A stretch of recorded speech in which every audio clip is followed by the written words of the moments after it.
অতি সম্প্রতি বিএনপি নেতা বরকতুল্লাহ বুলুর একটি বক্তব্যকে নিয়ে বেশ সমালোচনার সৃষ্টি হয়েছে।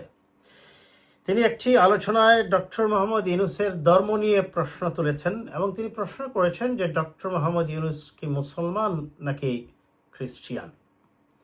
তার এই প্রশ্ন তোলাটার যে গ্রাউন্ড সেটা হচ্ছে যে প্রফেসর মোহাম্মদ ইউনূস সাহেব তার যে মনিকার মা যাকে বিয়ে করেন তিনি হচ্ছেন অর্থোডক্স খ্রিস্টিয়ান এবং তার স্ত্রী নাকি তাকে শর্ত দিয়েছিলেন 1970 সালে যে তুমি যদি আমাকে বিয়ে করতে চাও তাহলে তোমাকে খ্রিস্টিয়ান হতে হবে সেটা, এবং তিনি নাকি খ্রিস্টিয়ান হয়েছিলেন, পরবর্তীতে আর আনুষ্ঠানিকভাবে তিনি ধর্ম পরিবর্তন করেননি।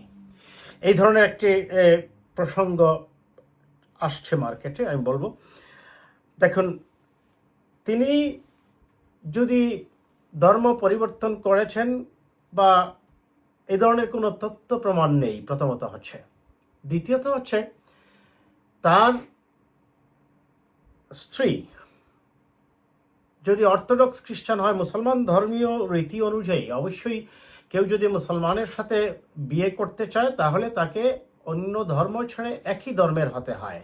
খ্রিস্টান ধর্মের কি আমার সঠিক জানা নেই, যদিও এখানে বলা হচ্ছে যে তার স্ত্রী তাকে শর্ত দিয়েছিলেন। এখানে কয়েকটা জিনিস আছে। এক, এই বিষয়টা তিনি কি ধর্মীয় দৃষ্টিকোণ থেকে বলেছেন নাকি রাজনীতির পরিভাষায় তিনি বলার চেষ্টা করেছেন? তিনি যদি ধর্ম ত্যাগ করে খ্রিস্টান ধর্ম হন, এটি সম্পূর্ণরূপেই তার নিজস্ব ব্যাপার। তবে আমি মনে করি না তিনি সেটা হয়েছেন, কারণ এই ধরনের কোনো তথ্য প্রমাণও নেই। অনেক সময় এই সকল দেশে হয় কি, যে যার ধর্ম পালন করে থাকে তারপরেও এক একজন আরেকজনকে ভালোবাসেন, তারপরে এদের মধ্যে বিয়ে শাদী হয়ে যায়। যদিও আমাদের ইসলামিক রীতিমতো, আমি আবারও বলছি, এটি জায়েজ নয়।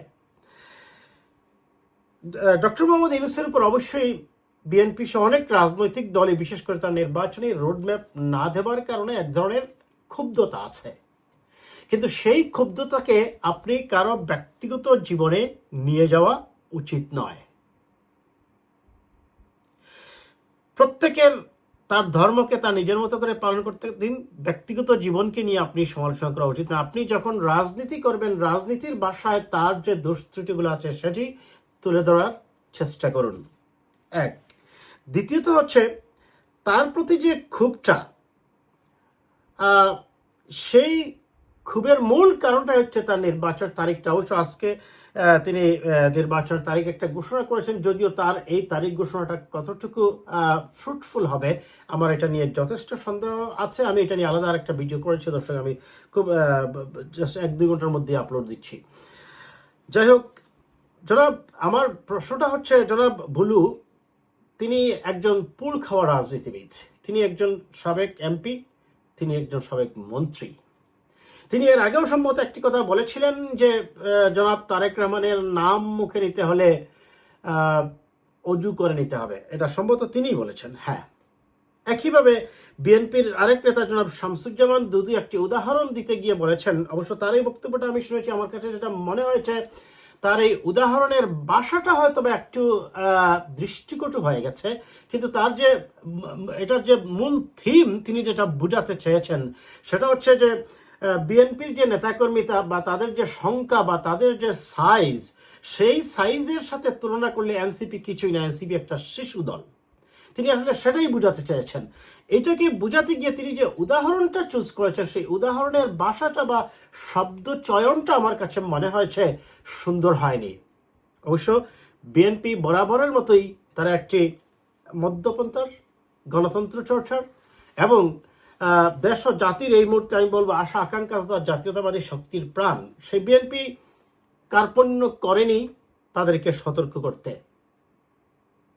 প্রথম আলো নিশ্চিত করেছে বিএনপির জ্যেষ্ঠ যুগ্ম মহাসচিব ও কেন্দ্রীয় দপ্তরের দায়িত্বপ্রাপ্ত নেতা রুহুল কবির রিজভী প্রথম আলোকে নোটিশের সত্যতা নিশ্চিত করেছেন, অর্থাৎ তাদেরকে বরকতুল্লাহ বুলু এবং শামসুজ্জামান দুদুকে সতর্কীকরণ নোটিশ দিল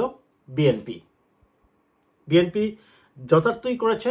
অবশ্যই আপনার শব্দ চয়নের ব্যাপারে অনেক সময় হয় কি, কখনো কথা বলতে গেলে আমি নিজেও বিভিন্ন ধরনের চ্যানেলে কথা বলি, টক শোয়ে কথা বলি, বা অনলাইনে আমি আমার কন্টেন্টগুলো করি। হয় কি, কথা বলতে গেলে এক এক সময় এক একটা উদাহরণ হয়তো বা এসে যায়, এটাকে স্লিপ অফ টাং না বলে আলোচনার ধারাবাহিকতা একসময় কিছু আলোচনা চলে আসে। তবে সেই ক্ষেত্রে অবশ্যই প্রত্যেককেই সতর্কতা অবলম্বন করতে হবে এবং মনে রাখতে হবে, আপনি যখন দায়িত্বশীল জায়গায় থাকেন এবং আপনার এই কথাগুলো হাজার হাজার লক্ষ লক্ষ মানুষ কিন্তু শুনছে, দেখছে, তারা এটার থেকে শেখার চেষ্টা করছে, জানার চেষ্টা করছে।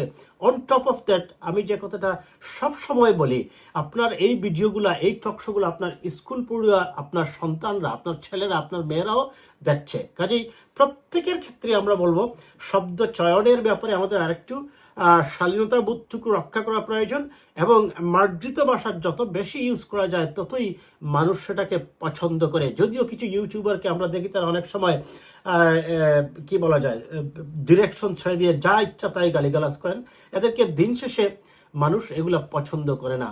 মানুষ মনে করে আপনার সাথে আমার মতের মিল না থাকতে পারে, দ্বিমত থাকতে পারে, but what we need to do, we need to go for a fruitful dialogue, fruitful discussion, and from that discussion, yes, we will overcome the barrier and we will go for a solution.